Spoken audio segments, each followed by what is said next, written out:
A lot of investors think the hard part of an auction deal is winning the property. They think the moment the gavel drops and their bid wins, the hard work is over. But the truth is, that's when the clock starts. I've seen investors buy a property at auction and feel like they just secured the deal of the century. The numbers look amazing on paper. They're already calculating their profit in their head. Maybe they got the property for $120,000 and the ARV is $250,000. On the surface, it looks like an easy win. But what many people underestimate is the cost of holding that property too long. Every single month that property sits in your portfolio, it's costing you money. First, you have the financing cost. If you used hard money or private money, you're probably paying interest every month. On a $150,000 loan at 12% interest, that's about $1,500 per month just in interest alone. That money is gone whether the house is making progress or not. Then you have property taxes. In Texas, property taxes are no joke.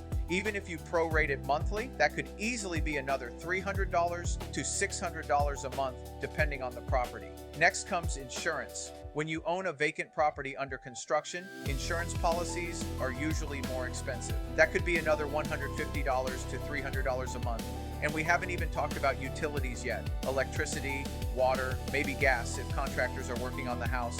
Even basic utility usage can run another $100 to $200 a month. So now you're looking at something like $2,000 to $2,500 per month just to hold the property. But here's where it gets even more expensive. Time kills momentum. If a rehab that should take 2 months turns into 6 months, now you've added $8,000 to $10,000 in holding costs, and that's assuming everything else goes perfectly. Contractors get delayed, materials take longer to arrive, permits take time, weather slows things down, the market shifts, interest rates change, buyer demand changes, and while all that is happening, the meter is running. I remember one deal where an investor thought they had a $60,000 profit. The numbers looked great at the auction, but the rehab took longer than expected. The property sat on the market for a couple of months, and by the time everything was done, the holding costs had eaten almost half the profit.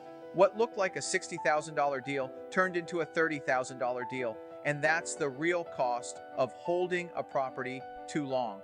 Auction investors have to think differently. The goal isn't just to buy cheap, the goal is to buy right and move fast. Speed protects your profit. The faster you secure the property, start the rehab, and get it back on the market, the less money you burn in holding costs. This is why experienced investors already have a system in place before they even buy the property. They know their contractors, they know their timelines, they know their numbers, and they move quickly the moment the auction is over. Because every extra month you hold that property is money coming directly out of your profit. And in this business, protecting your margin is everything. The deal doesn't end when you win the auction. That's when the clock starts ticking.